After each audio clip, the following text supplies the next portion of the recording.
ոչ ոք չի հաստատվի, եթե ընտրություններին կանգնի իմ կողքը, անձամբ պատասխան եմ տալու իմ բառերի համար 2 տարուց, 3 տարուց, 4 տարուց չգիտեմ։ Հայաստանի Հանրապետության քաղաքացին ընտրողը այս կամ այն թեկնածուին լսելիս անշուշտ առաջին հերթին նրա մոտ փնտրում է պատասխանատվության, հետո միայն վստահության զգացում։ Սա այն նուրբ լարերն են, որոնց վրա խաղում են քաղաքականության մեջ հայտնված լարախաղացները։ Ահա թե ինչու խոստում տալիս հիշեցնում են, վաղը ես պատասխան կտամ իմ բառերի համար, խոստանում եմ անել եւ կանեմ, որովհետեւ վստահ եմ ուժերիս։ Այս ձեռագիրը որդեգրեց նաեւ 2012 թվականին քաղաքականություն մտած եւ կարճ ժամանակ անց ազգային ժողով գործուղված Արման Սահակյանը։ Թատալաբազ մարդու տեղ չի Գյումրին։ Ես որոշել եմ տեխնացիոնս առաջադրեմ Հայաստանի այն վայրում, որտեղ ամենածանր սոցիալական տնտեսական վիճակներն են։ Այդ համաձայնվեք, որ հեշտ որոշում չի։ Այսպիսով լրացավ ՀՀԿ-ական Արման Սահակյանի որպես ազգային ժողովի падգամավոր գործունեության ուղիղ 2 տարին։ 2 տարի առաջ էր, երբ նա ընտրողներին ՔՎ-ի դիմաց խոստում էր տալիս վստահեցնում, որ չի հիասթափեցնի եւ որ առնվազն 2 տարուց պատասխան է տալու հարցին, ինչ որոշումներ է բերել Երևանից։ Կարող եմ արժանավայել ներկայացնել Գյումրի շահերը, այսինքն արժանավայել ասել եմ նկատեմ նաեւ հասնեմ ինչ որ արդյունքների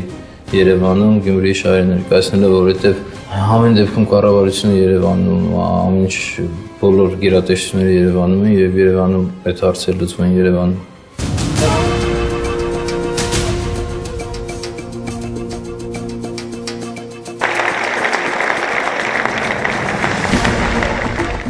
Բայց նախ ամեն ինչ սկզբից։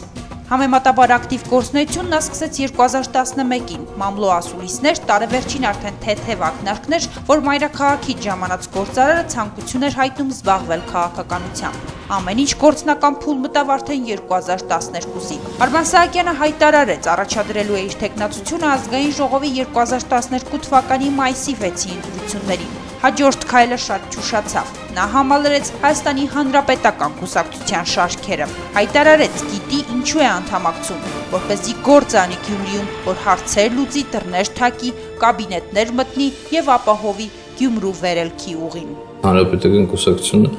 համոզված եմ, որ այդ իմ համար գոնե իմ տեսած միակ ճանապարհն է, որով կարող եմ այս խնդիրները լուծել։ Իմ նպատակը Գյումրիում տնտեսության զարգացման համար մեծ քայլեր անելն է։ Խոսք եմ տալիս բոլորիդ, որ ասենք ամեն ինչ կանեմ, որ այդ տնի եւ իմ փորձը բավականին մեծ է եւ ինձ հույս ներշնչում, որ իմ մոտ կստացվի այդ ամեն ինչ անելը։ Մնացածը ձեր ընտրությունն է, ձեր որոշումն է։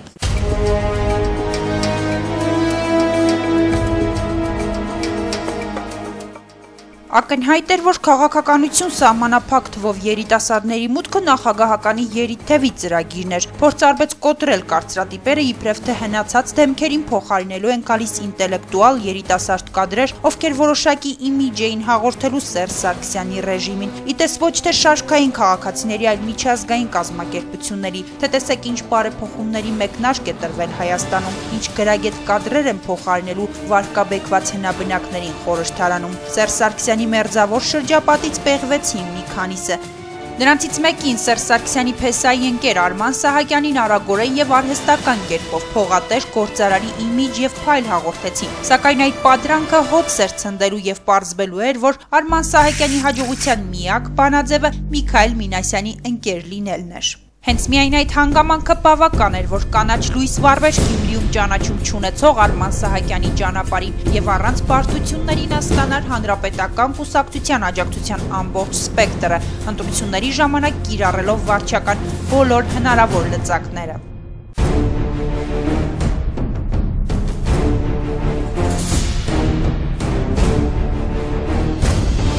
Ռեժիմի ներկայացուցիչները թերևս հասցրել էին ուսանել ոմանց կենսափորձը եւ հաջողության հասնելու պարզունակ ուղիները։ Չելսիի սեփականատեր Ռոման Աբրամովիչը քաղաքականություն մտավ իր գործունեությունը սկսելով աղքատության մեջ թաղված Չուկոտկայի ինքնավար շրջանից։ Իմիջայլոց Աբրամովիչի կարիերան իհարկե ուսանելի է հայաստանյան իշխանական բուրգի բազում այլ ներկայացուցիչների համար։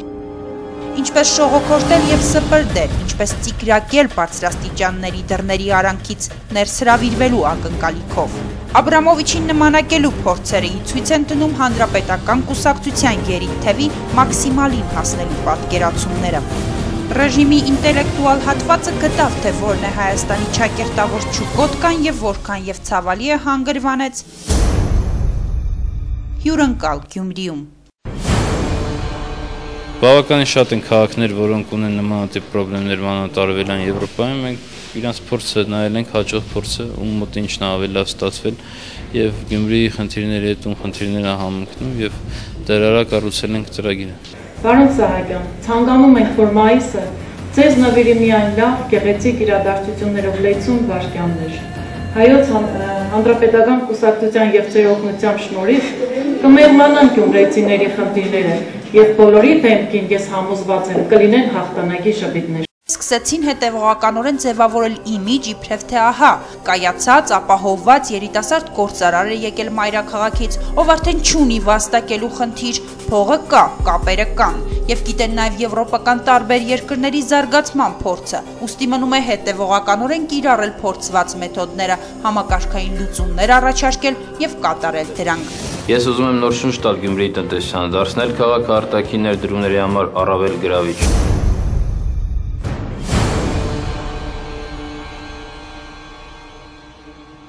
Ես կարող եմ գամել կառավարության ուշադրությունը դեպի Գյումրին եւ գյումրեցիները։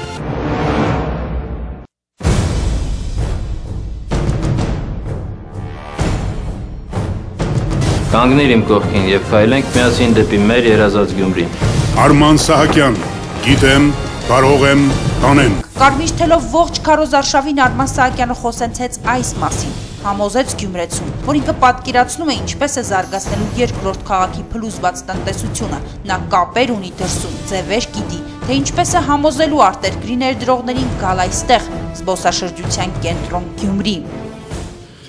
Հավատացեք, թե այդպես ընկերությունների շփման փորձ ունեմ, թե ձև գիտեմ հետները աշխատելու եւ պատկերացնում եմ ոնց շահագրգռել, որպեսզի գան։ Ցանկացած կաբինետ կարամ մտնեմ, ցանկացած խնդրով եւ կարամ իմ խնդիրը առաջ տանեմ։ Այսօր իմ կարծիքով Գյումրիի ամենամեծ խնդիրը, եթե անկեղծ խոսանք, Գյումրիի շահերի պաշտպանությունը Երևանում շատ ցածր մակարդակի է իմ կարծիքով այսօր։ Բավականին բաներ արել եմ ես արդեն Գյումրիում։ Ինչպես գիտեք, մարզադաշտը վերակառուցվում է, ապրիլի 29-ին բացում է լինելու ֆուտբոլային ակադեմիա ենք սարքում Հայաստանում բացառիկ։ Այն, որ Սահակյանն ինքն է սեփական միջոցներով կառուցել Գյումրիի ֆուտբոլի ակադեմիան, դարձավ քարոզարշավի առանցքային նշանակության կետը։ Ներկայացվեց որպես արված աշխատանք։ Ֆուտբոլային այդ ենթակառուցվածքի շինարարությունն ու շահագործումը մատուցվեց որպես Արման Սահակյանի կարևորագույն ձեռքբերում։ Դա նրան հաջողվեց հանրապետական կուսակցության թողտվությամբ։ Մինչդեռ Հայաստանի ֆուտբոլի ֆեդերացիայի պաշտոնական կայքեջում կարդում ենք, որ Գյումրիի ֆուտբոլի ակադեմիայի կառուցման ծրագիրը Հայաստանի Հանրապետության, Հայաստանի ֆուտբոլի ֆեդերացիայի եւ երկու միջազգային կազմակերպությունների FIFA-ի եւ UEFA-ի կողմից իրականացված համատեղ ներդրումային ծրագիր է եւ ոչ մի խոսք գործարար Արման Սահակյանի առավել եւս նրա կատարած ներդրումների մասին։ Տեխնազոյի հիմնական ասելիքը կառուցված էր միայն խոստումների վրա, որպեսզի ապացուցեր, որ դատարկ փամփուշտներ չի արձակում, նախընտրական ծրագրի առանցքային ձեռքբերում համարվեց գրքի հրատարակումը, Գյումրու վերելքի ուղի, որը նախանշում էր, թե ինչպես պետք է ապահովել Գյումրիի զարգացումը։ Պետք է լինի հստակ առավել պայմաններ ստեղծած Գյումրիում, որ ձեռնարկությունները գան Գյումրի, ուրիշ տարբերակ չկա։ Անցած տարի ազգային ժողովը օրենքը անցավ ազատ տնտեսական գոտիների, արդեն օրենքի ուժ ունի։ Հիմա մնում է կառավարության որոշումներով արդեն բացվում։ Սիստեմային լուծումներ չեղավ, ոչ մի չի ստացվել։ Լրիվ իրատեսական է։ Տնտեսական վերափոխման միջոցով պետք է զարգանար Գյումրին, ըստ գրքում առաջարկված տեսլականի։ Դրա համար Գյումրիում հատուկ տնտեսական գոտիներ պետք է ստեղծվեին, որպեսզի խթանվեր երկրորդ քաղաքի տնտեսական գործունեությունը եւ ներդրումները։ Առանցքային նախաձեռնությունների միջոցով պետք է զարգանար տեքստիլ արդյունաբերությունը, բարձր տեխնոլոգիաները, պետք է կազմակերպվեին ցածրարժեք ավիափոխադրումներ եւ վերջապես Գյումրին Արման Սահակյանի պատկերացմամբ պետք է դառնար տուրիզմի կենտրոն։ Պատրաստ եմ մանրամասը բոլոր տողերի համար պատասխան տալ։ Կիրառվեցին պարզունակ մեթոդներ, որոնք ըստ իրենց պատկերացումների պետք է ընդգծեին տեխնազոյի առանձնահատկությունները։ Մենք կարող ենք գնալ իսկ քնեք խորհրդարանում։ Մենք նման պատգամավորներ Գյումրիում պետք է երկայց դրությամբ ունենք նման պատգամավորներ։ Չենք էլ ընտրել։ Եթե մի գնան քնեն ավելի լավ է չընտրել։ Հավատացեք, ես ոչ փող աշխատելու ավել խնդիր ունեմ պատգամավոր դառնալու, քնելու տեղ ունեմ, ասենք, տեղս է բավականին փափուկ ա, որ գնամ ազգային ժողով փորձեմ ընդել տանջվելը վաթորների վրա քնել։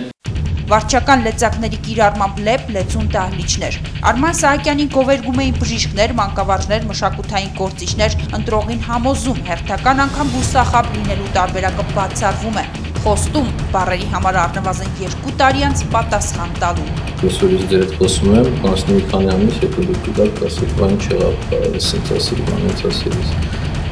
Պատրաստ եմ խոսակցային, բացեմ և լիարժեք հասկանում եմ ինձ ինչա սպասվում այդ չանելու պայմանները։ Ուղիղ 2 տարի անց Արման Սահակյանն ասելիք չունի։ Հիմա եթե հարցնեք ինչ եմ արել, այս բան կողա շատ ոնց որ պես պարծենալու բաներ չկա, բայց ես կարծում եմ, որ իմ բանը ավարտվի, իմ ընտրողները շատ իզնից դժգոհելու տեղ չեն ունենում։ Ոչ մի ելույթ խորհրդարանում, ոչ մի հարց, որ իր գործունեության ընթացքում բարձրաձայնել է խորհրդարանում չքնել խոստացող գործարար է։ Միայն կողմ քվեարկություններով է ակտիվ եղել Արման Սահակյանը, կատարելով դակիչ ֆունկցիա խորհրդարանում, ճիշտ այնպես, ինչպես մյուս շարքային հանրապետականները։ Արման Սահակյանն հիմա արդեն հարցերի չի պատասխանում, հասկանալի պատճառներով։ Ըմբռնումով կմոտենա խաբված ընտրողը թե ոչ, դժվար է ասել։ Գյումրեցին միշտ է հուսախաբ եղել, նրա դեսպանները խորհրդարանում գրեթե չեն տարբերվում հերթական նարախաղացից։ Ցավալիորեն ընտրությունների ժամանակ բաժանված 5000 դրամը կարող է իրավիճակ փոխել մեր օրերում, կարող է սրբագրել այս կամ այն անձի անցած ճանապարհը, ով պահանջված կադր է ռեժիմի համար, այնպես որ ամենևին էլ չի բացառվում, որ վաղը դարձյալ գործարարն իր ողջ հասակով կկանգնի լեփ-լեցուն դահլիճի առաջ, կլսի ասմունքող մանկավարժների ու բժիշկների բարեմաղթանքները եւ դարձյալ 5 տարի ժամանակով կգործուղի խորհրդարան եւ թերևս արդեն հարմարավետ դարձած աթոռներին ժամանակ սպանելու գործին։